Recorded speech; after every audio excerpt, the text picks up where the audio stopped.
नमस्कार, आप देख रहे हैं डॉक्टर साहिब, आपके साथ मैं हूं मुस्कान। दर्शकों, आज हम बात करेंगे और ये जानेंगे कि जब भी डेंगू की बात आती है तो हम सभी जानते हैं कि इसके लक्षण क्या है। आज हम बात करेंगे छोटे बच्चों को अगर डेंगू हो जाता है तो इसके शुरुआती लक्षण क्या है, कैसे समझ सकते हैं उनके पेरेंट्स कि ये डेंगू से बच्चा संक्रमित हो चुका है।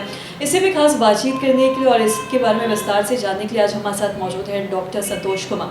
दर्शकों, आपको बता दें कि बिहार के जाने माने पेडियाट्रिशियन है और साथ ही साथ एनएमसीएच में कार्यरत है। सर नमस्कार, बहुत बहुत स्वागत है आपका। नमस्कार सर, डेंगू एक ऐसी बीमारी है जो हर वक्त हम देखते हैं कि सीजनल है और ये बरसात खत्म होने टाइम आता ही है। बिल्कुल। मैं आपसे जानना चाहूँगी, बड़ों में तो हम देखते हैं लक्षण जानते भी हैं, लेकिन वहीं हम छोटे बच्चों की बात करें क्योंकि वो बता भी नहीं पाते कि क्या दिक्कत है क्या नहीं दिक्कत है, तो क्या ऐसे लक्षण है जिससे उनके पेरेंट्स समझ पाए कि कहीं ना कहीं वो डेंगू से संक्रमित हो चुके हैं? बिल्कुल बिल्कुल बहुत ही इंपॉर्टेंट क्वेश्चन पूछा मुस्कान आपने। जैसे कि हम बच्चों में भी बड़ों में भी जानते हैं कि डेंगू होता है तो शरीर में दाना होगा और एक एपिडेमिक फैला रहता है कि डेंगू का मच्छर फैल गया है।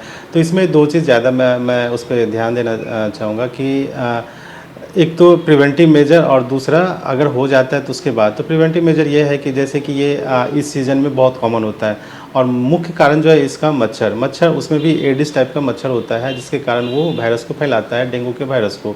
तो इस टाइप पे हमें सावधानी रखना चाहिए, फैमिली के सारे मेंबर को, बड़ों को एंड उसके साथ साथ बच्चों को भी।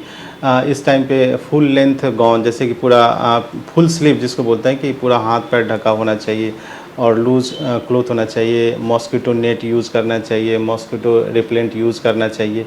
इससे आप एंड जो भी मच्छर रोकने का जो भी साधन है उसको आप यूज़ कीजिए। उसके साथ साथ अगर बच्चों को हो गया डेंगू तो जैसे घर में एक बार अगर किसी को होता है तो डेफिनेटली चांसेस रहता है कि और भी किसी सेकंड पर्सन को घर में हो सकता है, क्योंकि वो मच्छर जब घूमता है एक आदमी को काटा तो दूसरे को भी संभव है कि वो काट ले और उसको भी डेंगू हो। बच्चों में भी सेम लक्षण ऑलमोस्ट सेम ही होता है कि फीवर बुखार जब आएगा तो हाई ग्रेड मतलब काफ़ी ऊंचा तेज़ बुखार होगा और वो 3 से 4 दिन तक रहेगा। उसके साथ साथ बच्चों में उसमें भी जॉइंट पेन काफ़ी होता है, बच्चों में घुटनों में हाथ में दर्द होगा। और आप सबसे इम्पोर्टेंट है ध्यान रखना है कि बच्चे में उस समय हाइड्रेशन सबसे इम्पोर्टेंट है कि आपको पानी थोड़ा थोड़ा या ओआरएस देते रहना है। बच्चा थोड़ा थोड़ा खाना उसको खिलाते रहना है एक पर्टिकुलर इंटरवल पे।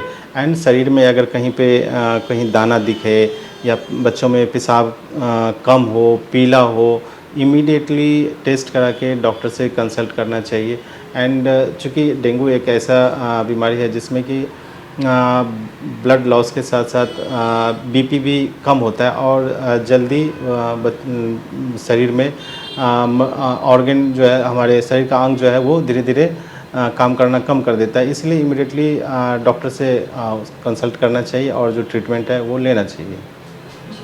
और साथ ही सर हम देखते हैं अगर हम छोटे नवजात बच्चे की बात करें तो क्या नवजात बच्चों में भी डेंगू हो सकता है? बिल्कुल बिल्कुल हो सकता है। जैसे ये तो एक तरह का वायरस है ना जो मच्छर के काटने से फैलता है, बच्चों में भी होता है, उसमें भी। तो डेंगू अगर वायरस हो गया है तो फीवर के साथ साथ जैसे मैंने बताया कि बच्चे को या बड़ों को भी शरीर में दाना होना, ये इसका मतलब होता है ना कि उसके अंदर शरीर के अंदर चमड़ी के अंदर जो है ना वो छोटा छोटा माइक्रो क्लॉट हुआ है तो वो एक तरह से एक सेकेंड फेज होता है जिसमें कि शरीर में बीपी का कम होना और कहीं पे खून का थक्का जमना। तो बच्चों में भी नवजात में भी हो सकता है। हर वो इंसान जो मच्छर से अगर एक्सपोज होता है डेंगू वाले मच्छर से तो किसी को भी हो सकता है। इसलिए सावधानी रखना सभी लोगों के लिए उतना ही ज़रूरत है। सर बहुत बहुत शुक्रिया तमाम जानकारी के थैंक यू। तो आशा करते हैं दर्शकों कि आप समझ पाए होंगे कि अगर किसी नवजात बच्चों को या फिर बच्चों को अगर डेंगू हो जाता है तो कैसे उनके पेरेंट्स समझ सकते हैं कि वो इससे कहीं ना कहीं संक्रमित हो चुके हैं, क्या कुछ इसके शुरुआती लक्षण हैं वो आप समझ पाए होंगे। तो आशा करते हैं दर्शकों की जो तमाम जानकारी आपके लिए लाभदायक रही। तो आज की इस वीडियो में इतना ही। अगर आपने अब तक हमारे चैनल को सब्सक्राइब नहीं किया तो तुरंत कर ले, साथ ही हमारे फेसबुक पेज को लाइक करें। वीडियो देखने के लिए आपका धन्यवाद।